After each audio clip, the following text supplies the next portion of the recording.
Greetings and welcome once again to my new calculus channel. My name is John Gabriel. So in a previous video, I brutally exposed the drivel of Rudin's unreal analysis, in this video here.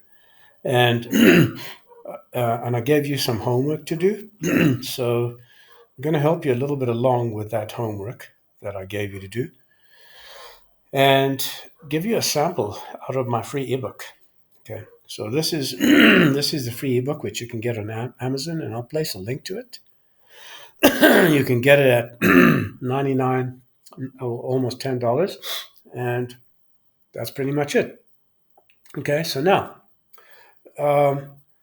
let's start with the contents. What is the book called? It's called The Importance of Learning the Right Way.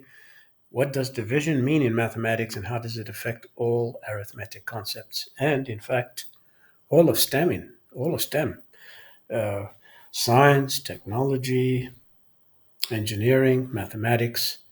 So let's see how. Now, how did the concept of ratio come into being? And why is it essential?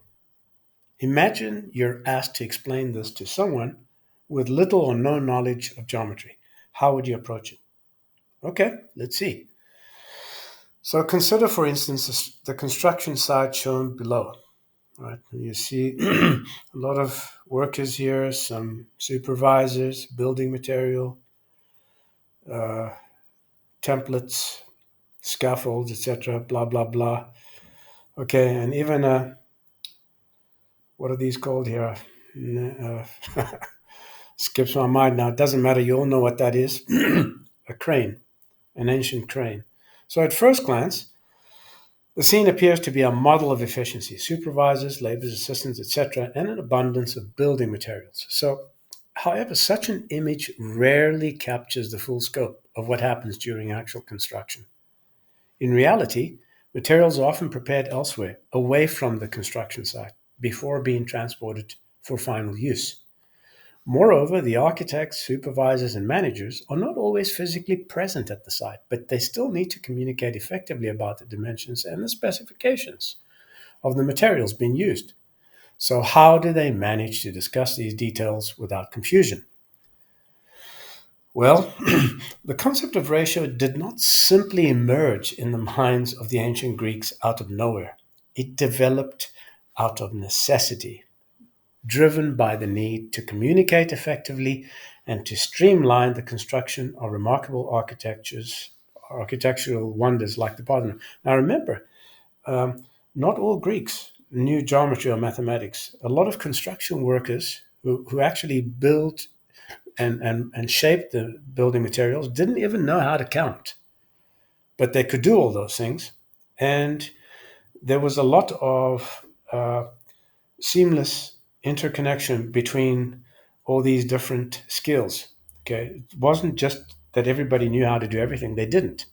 So it would be naive to think that the Greeks merely decided to define a ratio as a comparison of two magnitudes without context. Okay, let me repeat that. It would be naive to think that the Greeks merely decided to define a ratio as the comparison of two magnitudes without context. In reality, its use was integral to every stage of the process, from architectural planning to final construction.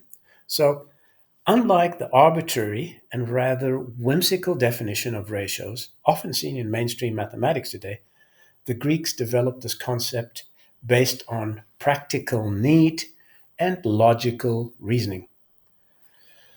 What is the rationale behind ratio? So, a ratio requires two parts because it's a way to compare one thing to another.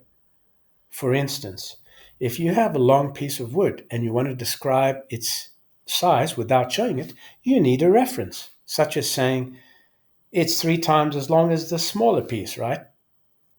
The first part tells us what is being measured, the antecedent, and the second part provides the reference or common measure, which is the consequent. This relationship is fundamental. Why? Because it allows us to express how one magnitude relates to another, whether in terms of size, proportion, scale, etc. Without both parts, the comparison lacks meaning. Okay, you can't compare. It's like that garbage concept of zero being a number. You can't derive zero from a ratio because you can't compare nothing with something or nothing with nothing. Do you see what I'm saying? So together they create the context needed to interpret the ratio properly. Okay, so this is how the concept of ratio came to be and why it consists of two parts. It was born out of necessity, enabling the Greeks to communicate effectively about the dimensions of the building materials and the design of structures like the incredible Parthenon. A ratio is a comparison of two magnitudes, one being measured and the other serving as a reference, allowing the Greeks to understand and manage the proportions of their designs. It wasn't an arbitrary concept, but a logical tool created to solve real world problems in architecture and construction. And last but not least, and subsequently in geometry, and all are STEM, okay? You have nothing without ratio, nothing. And now, in this marvelous book that I've written, I've only given you a sample of 4 pages, but you can buy it here. It's a mere $10. I give you a lot more. Okay. I give you the history as well as how to learn the correct way and understand number to a level that your idiotic mainstream mathematics of professors of mathematics and teachers have never even dreamt about. Okay. So to learn this, you need to buy the book. This is the book, and I'll place a link to it. If you're not already a subscriber to my channel, you might want to become a subscriber and click like, and also join my members only.